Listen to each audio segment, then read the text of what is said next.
Halo, Assalamualaikum warahmatullahi wabarakatuh. Saya Nur Afia Dinda dari mahasiswa Universitas Pamulang.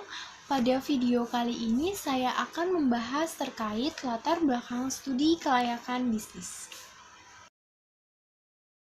Studi kelayakan bisnis adalah penelitian yang menyangkut berbagai aspek, baik itu aspek hukum, aspek ekonomi dan budaya, aspek pasar dan pemasaran, aspek teknis dan teknologi, sampai dengan aspek manajemen dan keuangan, di mana itu semua digunakan untuk dasar penelitian, studi kelayakan, dan hasilnya digunakan untuk mengambil sebuah keputusan.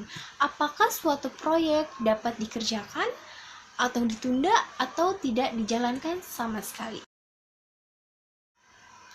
Studi kelayakan bisnis ini memiliki beberapa tujuan. Yang pertama, menghindari resiko kerugian dengan meminimalisir resiko yang tidak diinginkan, baik resiko yang dapat dikendalikan maupun yang tidak dapat dikendalikan.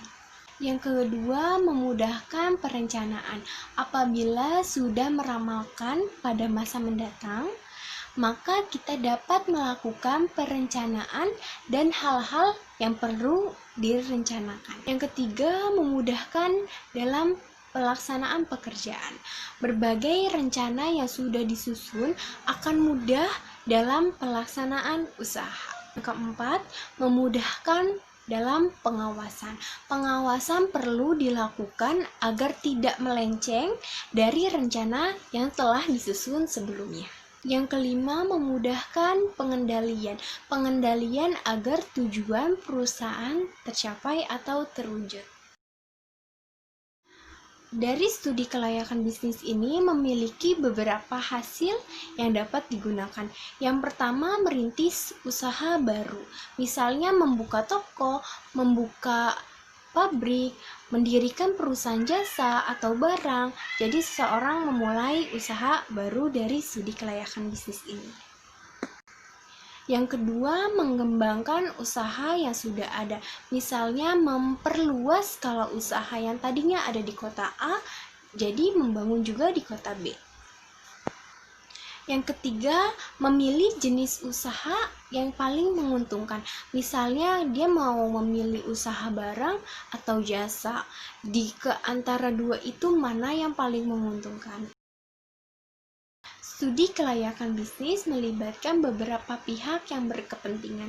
Yang pertama dan yang pastinya yaitu pihak wirausaha. Studi kelayakan bisnis berguna sebagai laporan, pedoman, dan bahan pertimbangan untuk merintis dan mengembangkan usaha, sehingga bisnis yang akan dilakukan meyakinkan wirausaha itu sendiri maupun pihak yang akan terlibat. Yang kedua, investor dan penyandang dana. Sebagai investor, studi kelayakan bisnis sangat penting untuk memilih jenis investasi yang paling menguntungkan dan sebagai jaminan atas modal yang ditanamkan pada suatu usaha. Yang ketiga, masyarakat dan pemerintah. Bagi masyarakat, studi kelayakan sangat diperlukan untuk mendirikan atau mengembangkan usaha yang bermanfaat bagi masyarakat. Dan bagi pemerintah, studi kelayakan sangat penting untuk memberikan izin usaha. Ada beberapa dampak yang terjadi apabila suatu usaha tidak melakukan studi kelayakan bisnis. Yang pertama, kesalahan dalam menyusun anggaran. Tanpa pengendalian dan peraturan keuangan yang baik, tidak akan bisa bisnis berjalan dengan mulus. Yang kedua, tidak adanya strategi pemasaran yang jelas. Tanpa strategi pemasaran yang jelas, bisnis bisa menjadi salah sasaran. Yang ketiga, kemungkinan adanya kegagalan yang lebih besar. Tanpa studi kelayakan bisnis, bisa saja bisnis yang dijalankan merupakan bisnis yang tidak layak. Yang keempat, sangat sulit melakukan pengendalian atas jalannya usaha.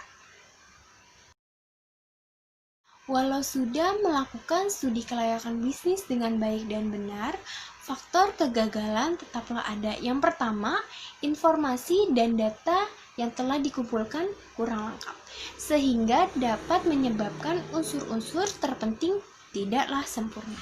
Kedua, salah dalam perhitungan. Data yang diperoleh tidak akurat sehingga menyebabkan kesalahan dalam perhitungan. Yang ketiga, kegagalan dalam memahami SOP yang telah ditentukan. Hal ini tidak semudah seperti saat perencanaan.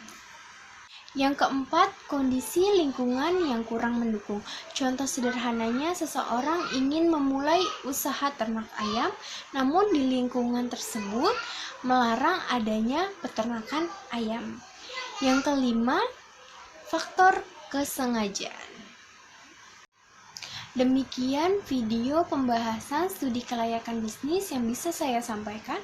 Apabila ada kesalahan kata, mohon dimaafkan. Wassalamualaikum warahmatullahi wabarakatuh.